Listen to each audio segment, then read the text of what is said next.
Em nome do Pai, e do Filho, e do Espírito Santo. Amém.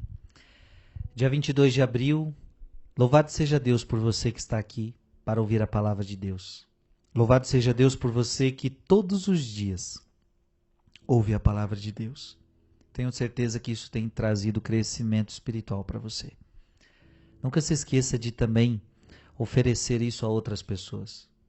Dizer para elas o quanto é bom todos os dias meditar a palavra de Deus.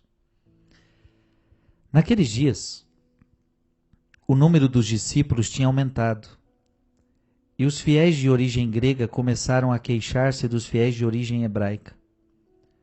Os de origem grega diziam que suas viúvas eram deixadas de lado no atendimento diário. Então, os 12 apóstolos reuniram a multidão dos discípulos e disseram: não está certo que nós deixemos a pregação da palavra de Deus para servir às mesas. Irmãos, é melhor que escolhais entre vós 7 homens de boa fama, repletos do espírito e de sabedoria, e nós os encarregaremos dessa tarefa. Deste modo nós poderemos dedicar-nos inteiramente à oração e ao serviço da palavra. A proposta agradou a toda a multidão.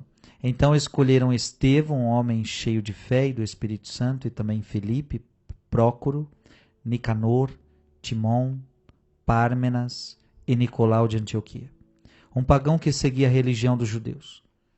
Eles foram apresentados aos apóstolos, que oraram e impuseram as mãos sobre eles. Entretanto, a palavra do Senhor se espalhava. O número dos discípulos crescia muito em Jerusalém, e grande multidão de sacerdotes judeus aceitava a fé. Palavra do Senhor. Veja, naqueles dias o número dos discípulos tinha aumentado e os fiéis de origem grega começaram a queixar-se dos fiéis de origem hebraica. Os de origem grega diziam que suas viúvas eram deixadas de lado no atendimento diário. Veja, os cristãos sempre fizeram caridade. Sempre. Porque Cristo ensinou isso. Amar uns aos outros. Amar o próximo.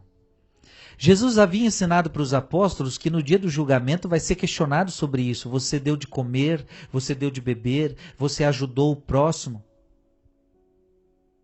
E uma das caridades que eram feita demais naquela época, porque cada época tem as suas necessidades. Hoje em dia nós temos as nossas necessidades. Hoje em dia nós temos as cracolândias. Hoje em dia nós temos tantas realidades.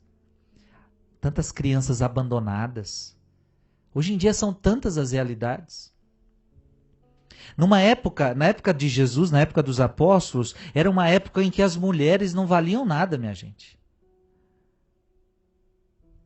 Não valiam nada. E portanto, quando elas se tornavam viúvas, elas precisavam de muita ajuda. Porque elas não valiam nada, elas eram totalmente dependentes do marido.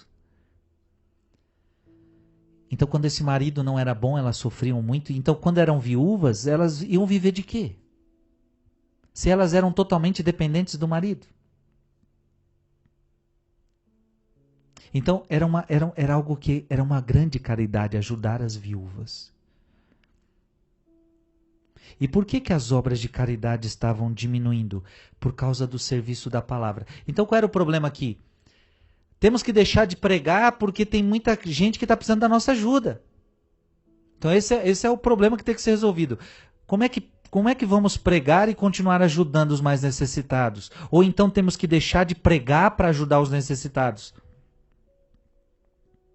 Então os 12 apóstolos reuniram a multidão, preste atenção, eles reuniram a multidão dos discípulos e disseram: não está certo que nós deixemos a pregação da palavra de Deus para servir às mesas. Irmão, é melhor que escolhais entre vós 7 homens de boa fama, repletos do espírito e de sabedoria, e nós os encarregaremos dessa tarefa. Veja, para muitos, é preciso deixar tudo para fazer as obras de caridade. Então muita gente vai olhar assim e vai falar: não, tem muita gente precisando de ajuda, então esse negócio de pregar não vale nada, esse negócio de rezar não vale nada. Tem muita gente dentro da igreja fazendo isso. Tem muita gente dentro da igreja fazendo isso. Não, esse negócio de ficar só rezando, esse negócio de rezar não adianta nada. Esse negócio de pregar não adianta nada. Tem que ajudar pobre. Ei, que tem que ajudar pobre, isso a gente já sabe. Então veja, não adianta pregar, não adianta rezar se não ajuda o irmão. Mas também não ajuda a ajudar o irmão se não rezar e se não pregar. Ei, então para muita gente, até hoje dentro da igreja, não, o mais importante é cuidar dos pobres. Não precisa rezar, não precisa pregar. Para os apóstolos, não está certo deixar a pregação por causa das obras de caridade. Olha que forte isso, meu irmão. Para os apóstolos, não é assim. Seria muito simples, né? Vamos parar de pregar, vamos cuidar dos pobres, vamos parar de rezar e vamos cuidar dos pobres. Não, não pode ser deixada a pregação, não pode ser deixada a oração. É preciso fazer as obras de caridade, mas sem deixar de pregar. É preciso fazer os dois ao mesmo tempo. Olha que bonito, não posso nem só pregar e não cuidar dos pobres, mas também não posso cuidar dos pobres e deixar de pregar e rezar. Eu tenho que fazer os dois ao mesmo tempo. E os apóstolos estão orando agora para receber a inspiração de Deus, o que tem que ser feito. E portanto, irmãos, é melhor que escolhais entre vós 7 homens de boa fama, repletos do Espírito Santo, repletos do Espírito Santo e sabedoria, e nós os encarregaremos dessa tarefa. Deste modo, nós poderemos dedicar-nos inteiramente à oração e ao serviço da palavra. Uns vão se dedicar mais à pregação e à oração, outros vão se dedicar mais às obras de caridade. Tá vendo, minha gente? Então não pode ser, a gente tem que parar com essa culpa, né? Tem aquele que ajuda mais as obras de caridade, mas veja, tem que ser feitos os dois. Uns têm um destaque maior na caridade, outros têm um destaque maior na pregação e na oração, mas ambos têm que ser feitos. Nós somos um corpo.